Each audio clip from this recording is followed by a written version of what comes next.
welcome all of you on behalf of AIC-CCMB for this closing ceremony of grand finale of Hackathon that is supported by Mighty Startup Hub, Ministry of Electronics and Information Technology, Government of India, and of course our G1C partner for the TIDE centers, SINE IIT Bombay. AI diagnostic tool to be used by clicking just the photo of your throat to diagnose whether it's a bacterial or a viral pharyngitis.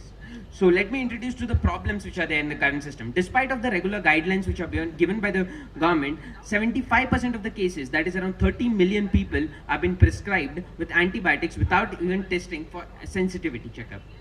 Then there is this problem is exaggerated with telehealth. As we see, this is rampant increase because there is no real-time data with clinicians available to check whether there is sensitivity positive or negative. Then coming to the final aspect, that the antibiotic resistance, which also contributes to around 22 million per year, and thus is a major financial burden. So we carried out a validation study and we found that 55% of the clinicians actually aren't very clear about their diagnosis. Then this is a solution where we we got around 8,000 images and developed a solution based on the congestion pattern.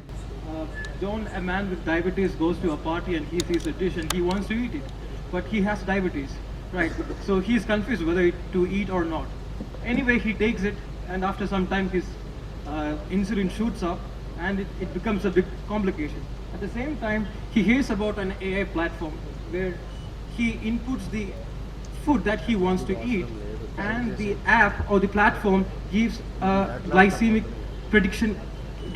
event prediction, and it says that okay, you shouldn't consume this food because it might cause a glycemic event, hypoglycemia or hypoglycemia. Now thanks to our predictions, John can now enjoy new dishes with confidence, knowing that he's managing his blood sugar levels effectively. Coming to the problem statement, we know the elevated postprandial blood glucose level is a major risk factor. Although there are current predictive models, the accuracy is very compromised. That's why it's never been used in a clinical setting. Now the solution we are proposing is a predictive deep algorithm that integrates the parameters, the habits, the physical activity, and accurately predicts the personalized glycemic response. So our solution at the intersection of predictive analysis, AI, ML, and personalized healthcare, this algorithm. So it essentially is a diagnostic tool that will help the mental health specialists to diagnose whether or not their patient has some mental illness in a much more effective manner. So first let's get into, we also decided to name our app Brain Beats. So first let's get into why mental health, because I mean psychology is comparatively a much more broad and descriptive sort of topic. So there is not much numerical data to be crunched and definite answers to be had.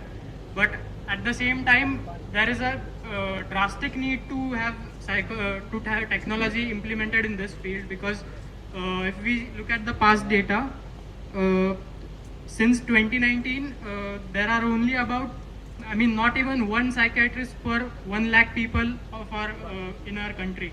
So there is a clear disparity of the mental health services. From various set of mental health disorders extensively bifurcated as common mental health disorders and severe mental health disorders. So as I told about the problem, so here what solution we have developed is we have developed a website that actually provides a console for prediction of status and severity of the dementia disorder. We have also have a dashboard that showcases the statistical and the district-wise distribution of common mental health disorders and the serious mental health disorders. Also, it would give the increment of the cases in the upcoming years by the predictive analysis that we have done.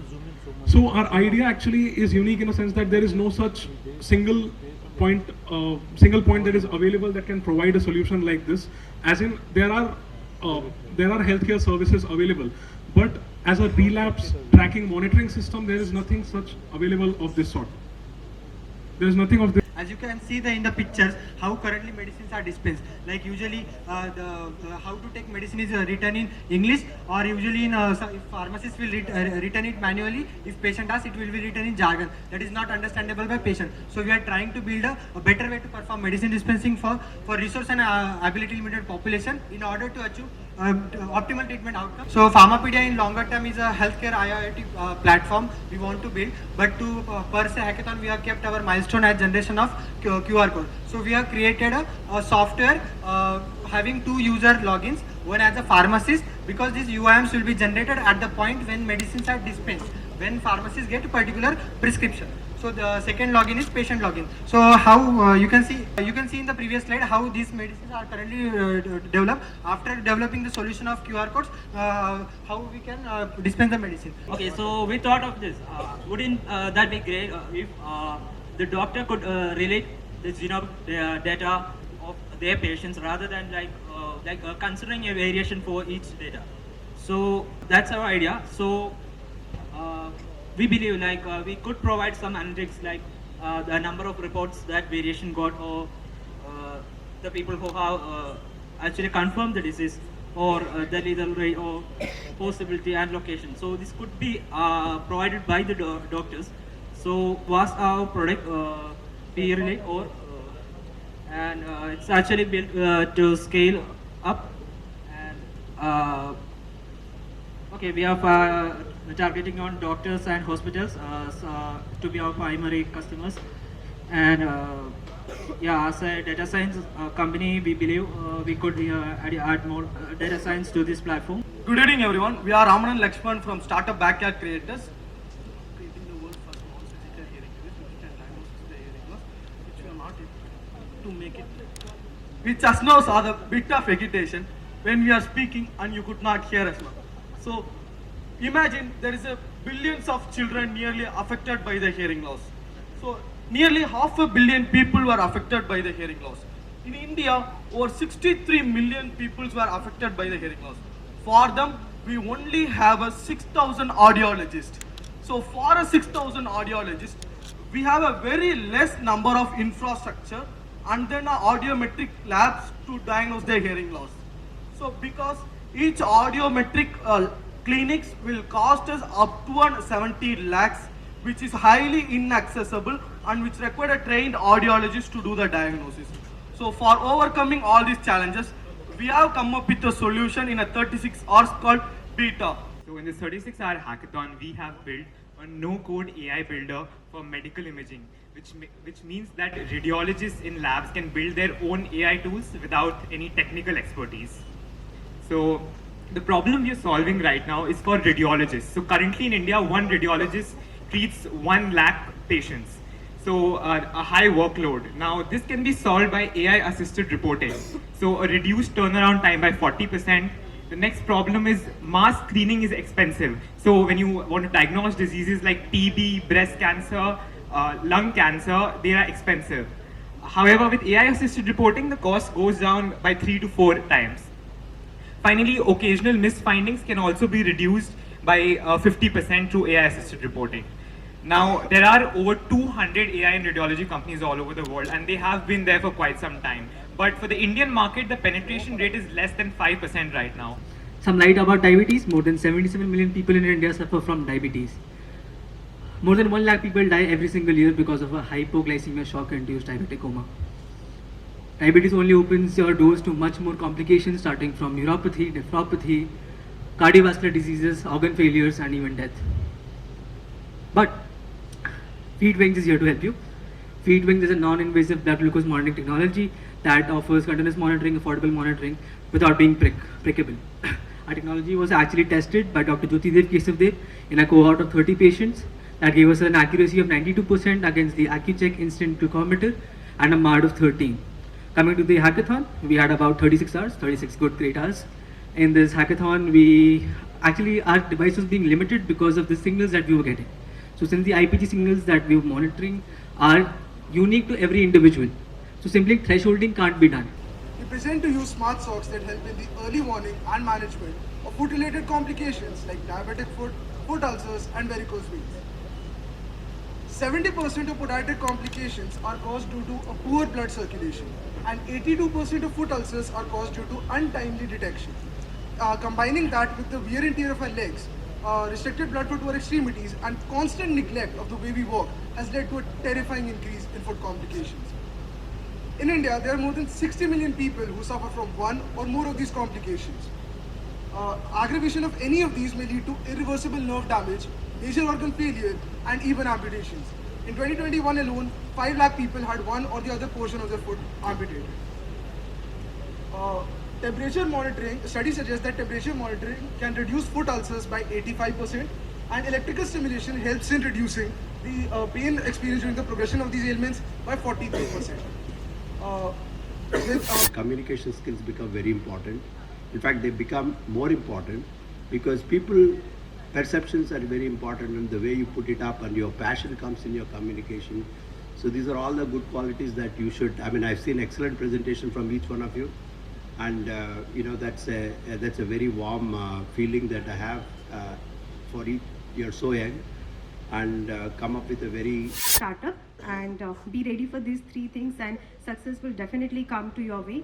And keep a dialogue going, continuous dialogue going with all the stakeholders for which you are developing your product, be it a consumer, end consumer, client, customers, distributors. So that dialogue has to go on. That's one thing, and congratulations to everyone and all the best for your journey.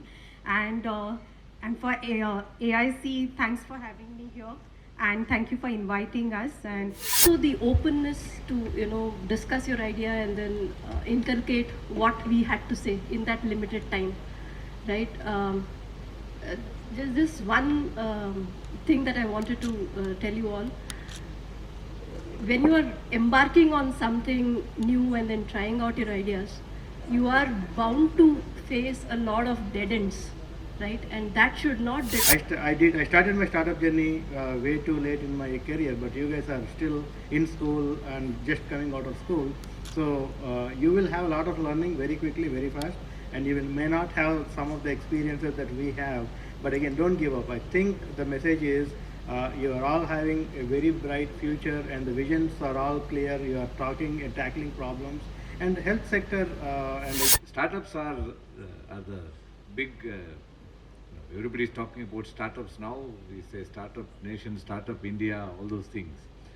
But one interesting aspect about startups in the last 5 to 8 years is that there are so many of them, which is good. And like every one of you, you are solving problems for India. Many of these, we have great IT strength in India. Right of 1 or 2 famous college Harvard dropouts doing extremely well.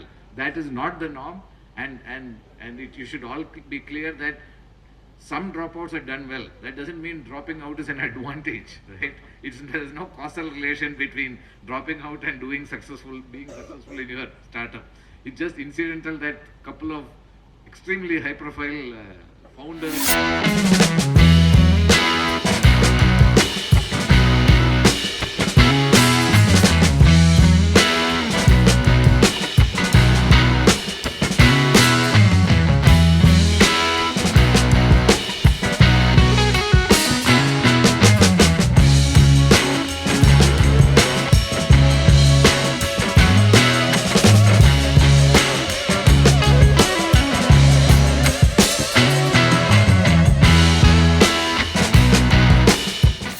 Thank you all for staying back, and I'll just begin the vote of thanks by saying that this would not have been possible at all without you guys, all the participants. So big cheer for all of you. So I just want to say thank you to Dr. PJ, and thank you sir so much for honoring us and for encouraging our students, all the participants. And a big thank you to SINE IIT Bombay. This is our first hackathon, and it would not have been possible without the support and guidance of SINE IIT Bombay. Of course, a big thank you to MIT Startup Hub for all the support and for this program, of course. I want to thank all the jury members. I'm going to take them one by one, the names. Dr. Pradeep, Dr. Praveen, Dr. Asha, Dr. Samatha, Dr. Sridhar, Tej, Ashwin Dalal, Pranita, as well as one big thank you to Ani, and of course very big thank you to all of CCMB, especially director who's always been so supportive, directors, and as well as all the group heads without whose help this would not have been possible. Everyone pitches in at AI at CCMB, so without them we cannot really do anything. So thank you all.